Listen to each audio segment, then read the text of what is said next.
Hi, this is Gabe from FluentForever.com. At this point, we've gone through all the sounds of European Spanish. If you're using one of my pronunciation trainers, it's going to take you through all of these sounds, train your ears to hear them more accurately, and teach you the spellings that produce them. Then it'll push all of that data into your long-term memory.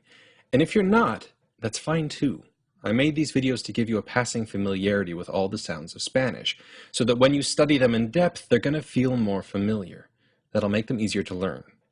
In either case, I want to show you some peculiarities of Spanish that should make the spelling system, which is generally pretty straightforward, even more sensible. We'll talk about 4 topics. First, some complexities with the letters B, D, and G.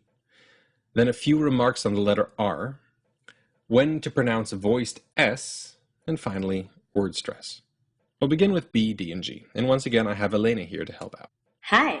So B, D, and G produce 2 possible sounds each. The first is a kind of hard sound. B as in bruja, D as in daga, and G as in gallo. And the second is a softer sound. M as in cubo, L as in hada, L as in soga. So, how do you figure out when to make the hard sound and when to make the soft one?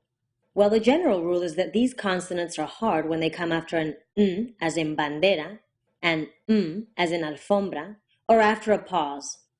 And the pause rule here is the complicated one, because it requires us to take a moment and talk about how Spanish speakers connect words together. Let's look at this sentence. When you look at each word in this sentence separately, and you take a pause before every single word, you get the following. Cuando vamos, with a B, a la galería, with a G, de, with a D, arte. And looking at the IPA, you see exactly what you'd see in a dictionary. Vamos begins with a B, galería begins with a G, de begins with a D. However, you don't actually speak Spanish that way. You'd never say, Cuando vamos a la galería de arte. It's, Cuando vamos a la galería de arte? And if you listen really carefully to the word boundaries, the points where one word flows into the next word, you'll hear this. Cuando vamos a la galería de arte. Those hard B's, D's, and G's, they all become soft when connected to other words.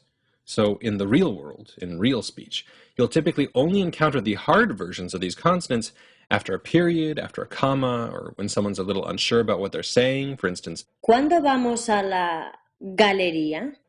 Or in those 2 special cases, after an N or an M in a word or phrase. It's álbum de música and not álbum de música. D, and only D, is also hard after the letter L. That gives you el dado, starting with a hard D, rather than el dado.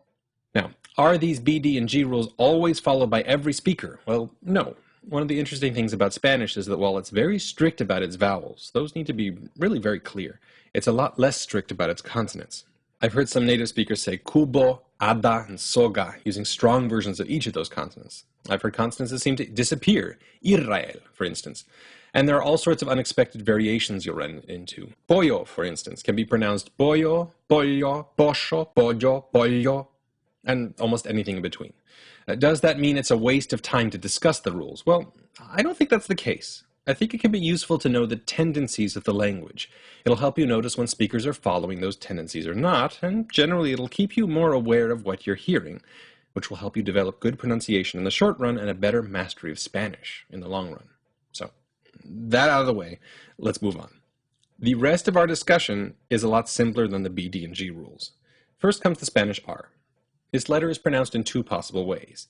R, the R trill, as in carro, and D, the R tap, as in caro. You'll pronounce the R as a trill in just a few contexts. First, whenever you see a double R in a word. For example, carro.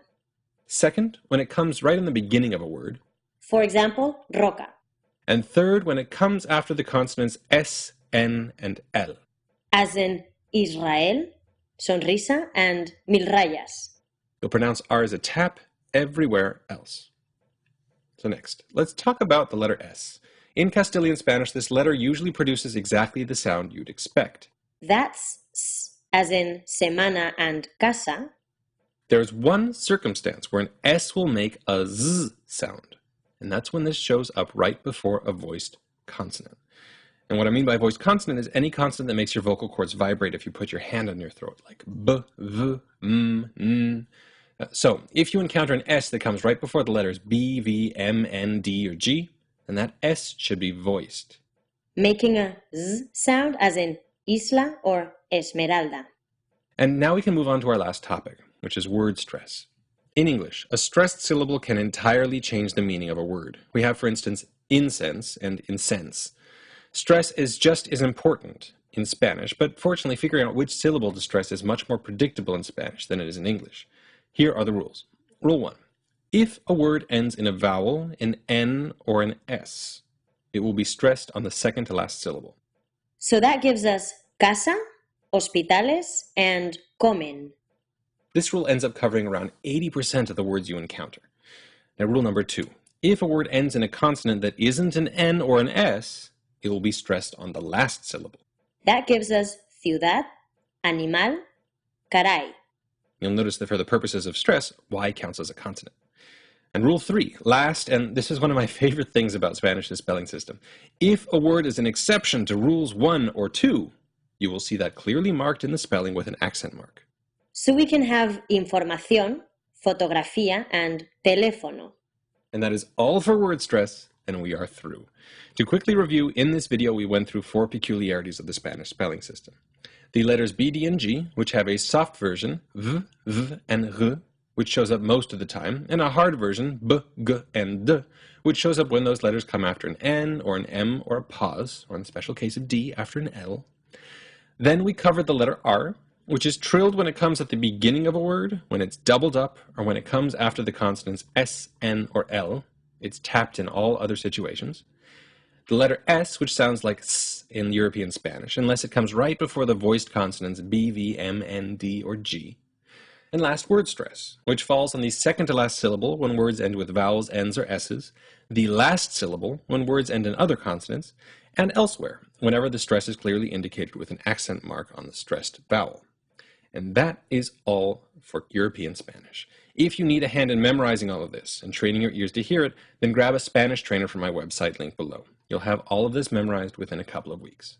I'll see you next time.